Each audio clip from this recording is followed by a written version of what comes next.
வெண்ணெய் காய்ச்சறேங்க.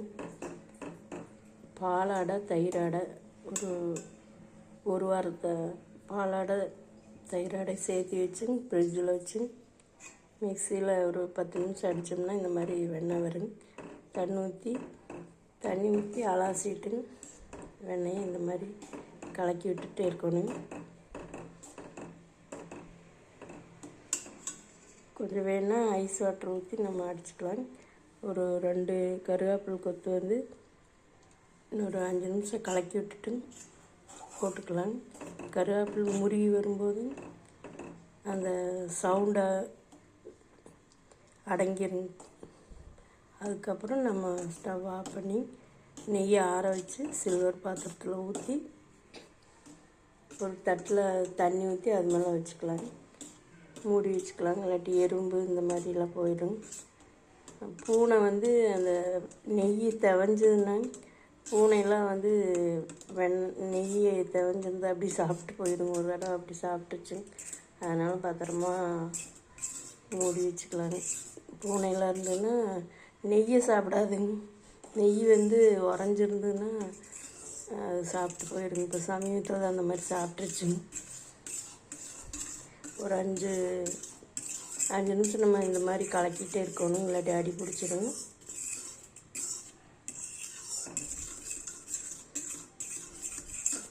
இது பால் வந்து ஆடை ஃப்ரிட்ஜில் வச்சுட்டாங்க. பாலாடை வந்து பாலில் நல்லா ஆடை வந்துடும். அதுக்கப்புறம் அந்த ஆடையை எடுத்துக்கலாங்க. பால் ஆறினவொன்னே எடுத்து ஃப்ரிட்ஜில் வைக்கணும். அந்த ஆடையை எடுத்துக்கலாம். தயிர் வந்து நம்ம தயிர் சாப்பிடும்போது அந்த ஆடை எடுத்து அந்த பாலாடை கூட சேர்த்து வச்சுட்டு மாற்றி போடணும். வெறும் பாலாடை மட்டும் சேர்த்து வச்சா கொஞ்சம் ஸ்மெல் வந்துடுங்க. அந்த மாதிரி நாங்கள் சேர்த்து வச்சதுலேயும் தயிராடை வேணால் எடுத்து வைக்கலாங்க. அது ஒன்றும் ஆகாது. பாலாடை மட்டும் தனியாக எடுத்து வைக்கக்கூடாது. 2 கலந்து வச்சுன்னா உங்களுக்கு ஸ்மெல் வராது. இந்த மாதிரி 2 சேர்த்து வச்சுருந்தால் நெய் நல்லா வாசமாக இருக்குது. ஒரு ஸ்மெல்லும் வராது. ஒரு சிலர் வெந்தயமெல்லாம் போடுவாங்க. வெந்தயம் போட்டால் அது தெரியலைங்க. ஒரு தடவை நான் போட்டு பார்த்தேன். கருவேப்பிலை தழை போடுவாங்க. முருங்கைத்தழை கொஞ்சம் போடலாங்க. ஃப்ரெஷ்ஷாக இருந்ததுன்னா கழுவிட்டு. நான் கருவேப்பிலை தழை தான் போட போகிறேன். கொஞ்சம் பொங்கி வர மாதிரி இருக்குங்க. அந்த சமயம் வந்து நம்ம கருவேப்பிலை தழை போட்டுக்கலாங்க. நம்ம பெரிய ஜாரில் அரைச்சோம்னா இந்த மாதிரி வெண்ணெய் எடுத்துக்கலாங்க. இது தயிர் கலக்கக்கூடாதுங்க. தயிர் கலக்குனா கொஞ்சம் லேட்டாகுங்க வெண்ணெய் வர்றதுங்க. ஆடையுமே கொஞ்சம் ஐஸ் வாட்டரும் இல்லாட்டி ஐஸு ஸ்கியூப் இருந்ததுன்னா அது கொஞ்சம் போடலாங்க. அது மிக்சியில் கடன்னு சவுண்டு கேட்குங்க. அதனால் நம்ம தயிர் ஆடை எடுக்கிறோம்னு சொன்னால் ஃப்ரீசரில் ஒரு 5 நிமிஷம் வச்சுட்டும் கூட நம்ம மிக்சியில் போட்டு அரைச்சி ஒரு 5 நிமிஷம் 6 நிமிஷம் ஆகுங்க வெண்ணெய் வர்றதுக்குங்க. அதை நம்ம அரைச்சி எடுத்துட்டு அந்த மோரை நம்ம கீழே ஊற்றிடலாம். ஊற்றிட்டு இந்த மாதிரி பாத்திரத்தில் போட்டு 2 டைம் தண்ணி ஊற்றி கழுவிட்டு அந்த வெண்ணெய் கழுவிட்டு இந்த மாதிரி ஒரு 2 நிமிஷம் காய்ச்சும்போது நுரை வருங்க. அப்போ வந்து நம்ம இந்த கருவேப்பிலை தழை போட்டுக்கலாங்க. இந்த கருவேப்பிலை தழை வந்து நல்லா மொறுமொறுன்னு ஆகிடுங்க. அந்த கருவேப்பிலை தழையும் கூட நம்ம எடுத்து யூஸ் பண்ணிக்கலாங்க சாப்பிட்றதுக்கு. அடியில் வந்து கசடு மாதிரி எப்படி நின்றுக்குங்க. சக்கை அந்த வெண்ணெயோட சக்கை நின்றுக்குங்க. நம்ம அடிப்பக்கம் மட்டும் இப்படி கிளறி விட்டால் போதுங்க. இந்த நுரையெல்லாம் அடங்கி வந்தோடனே நம்மளுக்கு நெய் காஞ்சிருச்சுன்னு தெரிஞ்சிடும். இது வந்து சவுண்டு வந்து நம்மளுக்கு கேட்கக்கூடாதுங்க. நெய் காஞ்சிடும். ரொம்ப வேகமாக வச்சோம்னா கறி போயிடுங்க. அதனால் நம்ம சிம்மில் வச்சுக்கலாம். வேகமாக வச்சா கை விடாமல் கிளறி விட்டுட்டே இருக்கணும். ஒரு 2 நிமிஷம் அந்த மாதிரி கிளறி விட்டுட்டு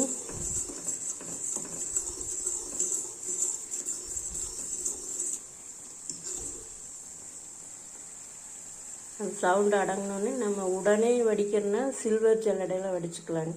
கொஞ்சம் ஆற வச்சு வடிக்கிற மாதிரி இருந்தால் பிளாஸ்டிக் ஜல்லடையில், ரொம்ப நல்லா ஆறின முன்னாடி பிளாஸ்டிக் ஜல்லடையில் வடிக்கிறோன்னா அப்படியே வடிச்சுக்கலாம்.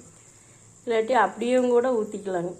நம்ம அப்படியே தெளிஞ்ச மாதிரி இருந்ததுன்னா வடிக்காமையும் கூட ஒரு கப்பில் அப்படியே ஊற்றி வச்சுக்கலாங்க. சல்லடையில் வடிக்க வேண்டியது இல்லைங்க. கசடு இல்லாமல் இந்த இது விழுவோன்னா நம்ம ஜல்லடையில் வடித்து பாட்டிலே ஊற்றி வச்சுக்கலாங்க. அது நம்ம அடுப்பில் வச்சு சூடு பண்ண முடியாதுங்க. நம்ம ஊற்றிக்கும் போதுங்க எப்போவுமே நெய் உருக்கித்தான் நம்ம சாப்பாட்டுக்கு போடுவோம்னு சொல்லுவாங்க. அதனால் சில்வர் பாத்திரத்துலன்னா உங்களுக்கு அடுப்பில் சிம்மில் வச்சு லைட்டாக சூடு பண்ணால் நெய் உருகிடும். அதுக்கப்புறம் நம்ம சாப்பாட்டுக்கு இட்லி பொடி கூட ஊற்றிக்கலாங்க. பருப்பு பொடி இந்த மாதிரி ஊற்றிக்கலாம். நம்ம மைசூர்பா இந்த மாதிரி போடுற மாதிரி இருந்ததுன்னா நம்ம உடனே இதை காய்ச்சி மைசூர்பா செஞ்சுக்கலாங்க. நெய்யை நம்ம சூடு மற்ற நாள் மைசூர்பாவுக்கு நல்லா கொதிக்க வச்சு ஊற்றுவாங்க. இந்த மாதிரி டைமில் நம்ம அப்படியே கடல மாவில் மைசூர்பா செய்யறோன்னா உடனே நம்ம கொதிக்கிற நெய்யை அப்படியே ஊற்றிக்கலாங்க சூடு பண்ணி. நம்ம வீட்டுக்கு சும்மா பருப்பு குழம்பு சாப்பிட்றப்ப குழந்தைகளுக்கு தோசைக்கு ஊற்றி கொடுக்கலாம்.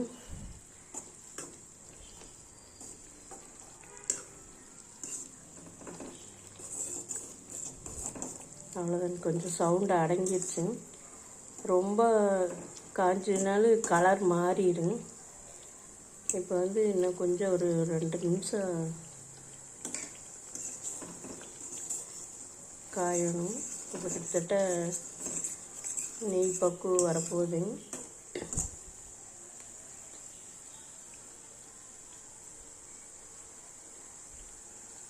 இப்போ சிம்மில் தான் வச்சுருக்கிறேன். இந்த மாதிரி கலக்கி விடும்போது நம்மளுக்கு பாத்திரம் அடி பிடிக்காதுங்க.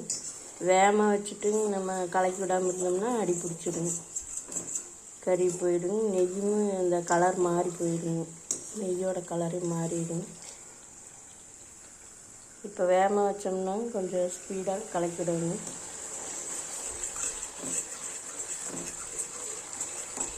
கொஞ்சம் வளர்த்தி கரண்டியாக வச்சுக்கலாம். இது கையை லேசாக சூடாகும்.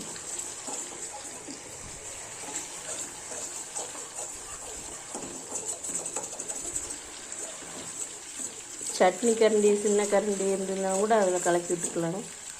நான் ஸ்போர்ட்டில் தான் கலக்கி விட்றேன். அந்த கருவேப்பிலை தலை எடுக்கிறதுக்கு சௌகரியமாக இருக்கும்.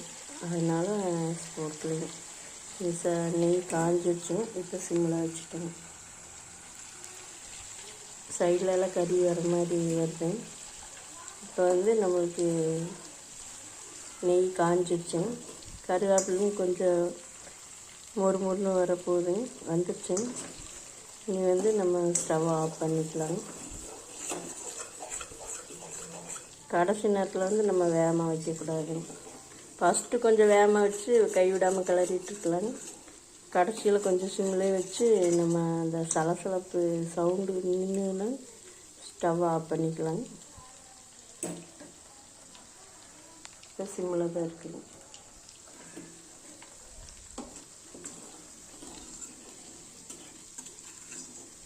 இது ஒரு வாரத்தை ஆடை, தயிர் ஆடை, பால் ஆடைங்க ஃப்ரிட்ஜில் வச்சுருந்தாங்க. ஒரு 200 ml வருங்க. 200 மில்லி நெய் கிடைக்குங்க நம்மளுக்கு தேவையான. இதுக்கப்புறம் ஒரு வாரம் சேர்த்து வச்சோன்னா நம்மளுக்கு வீட்டுக்கு தேவையானது நெய் கிடச்சிடுங்க. கடையில் வாங்குகிற பாக்கெட் பாலில் வருமா என்னமோ தெரியலைங்க. நம்ம இது பால்காரர்கிட்ட வாங்குகிற பாலுங்க, கிராமத்துலேருந்து கொண்டு வருவாங்க. அந்த பாலில் தான் நம்ம எடுத்து வைக்கிறோங்க. அவ்வளோதான், காஞ்சிடுச்சுங்க. இதுக்கு மேலே விட்டோம்னா நெய்யோட கலர் மாறிடும். கருவேப்பிலேருந்து நல்லா மொறுமொறுன்னு ஆயிடுச்சுங்க. இதை நம்ம சாப்பாட்டிலோடு போட்டு பண்ணி சாப்பிட்லாம். ஸ்டவ் மெதுவாக வச்சுருக்குங்க, ஆஃப் பண்ணிடலாம்.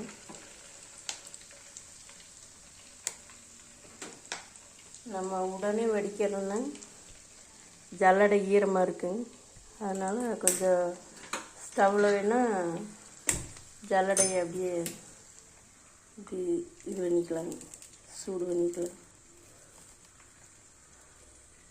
கொஞ்சம் இந்த புகையெல்லாம் வரும், இருந்தாலும் கொஞ்சம் டிஷ்யூலாகி தொடச்சிக்கலாங்க. ஸ்டவ் ஆஃப் பண்ணியாச்சு, நெய் காஞ்சிச்சு. உடனே வடிக்கிறதுனா நம்ம இந்த மாதிரி ஜல்லடையில் வடிச்சுக்கலாங்க.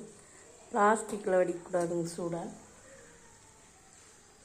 பாத்திரம் வந்து நல்லா காஞ்சி இருக்கணும், ஈரப்பதம் இல்லாத பாத்திரம்.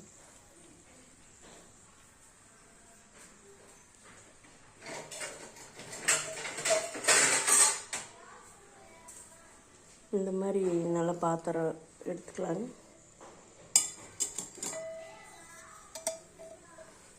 அதுவுமே கொஞ்சம் ஒரு 4-5 நாள் கமுத்தி வச்சுருந்தா சின்ன பூச்சியெல்லாம் இருக்குங்க, அது கொஞ்சம் இதை நல்லா வர துணி போட்டு தொடச்சிட்டு இந்த மாதிரி காஞ்ச பாத்திரத்துலேயும் ஜல்லடை தொடச்சிடணுங்க. இந்த டீயோட ஸ்மெல் வந்துடுங்க. இது ஜல்லடை நல்லா இதாகிடுச்சுங்க. இப்படி வச்சுட்டு நம்ம சேலை வந்து சிந்தடிக்காக இருந்தால் உருகி போயிடுங்க. காட்டன் சேலையாக இருந்தால் நம்ம அவசரத்துக்கு அதுலேயே ஊற்றிக்கலாங்க.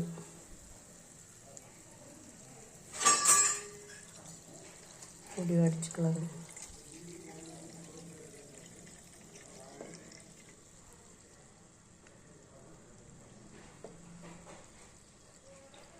நான் வந்து காட்டன் சேலையில் தான் முடிச்சிருக்கிறேன். சிந்தட்டிக்காக இருந்தால் அப்படியே சட்டியில் ஒட்டிக்குங்க சேலை. அவசரத்துக்கு துணி கிடைக்கலன்னா இப்படி காட்டன் சேலையில் அப்படி எடுத்துக்கலாம். அவ்வளோதாங்க, வடிச்சு விட்டாச்சு.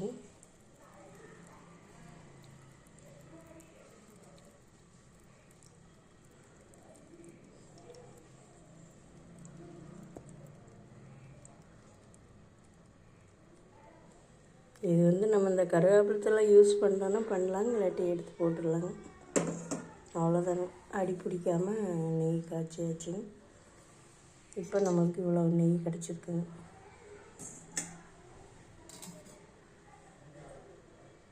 ஒரு வாரத்து ஆடை வெண்ணெய் எடுத்துங்க. காலையில் 1 லிட்ரு, சாயந்தரம் 1 லிட்ரு வாங்குவேங்க. குழந்தைகளாக இருக்கிறதுனால டீ, காபி, தயிர்கள் நம்ம கொஞ்சம் சேர்த்து வாங்குறதுனால ஆடை எவ்வளோ சேரும். நெய் ஒரு 1/4 லிட்டருக்கு கம்மியாக கிடைக்குங்க நமக்கு. அவ்வளோதான், நெய் காய்ச்சி எடுத்தாச்சு.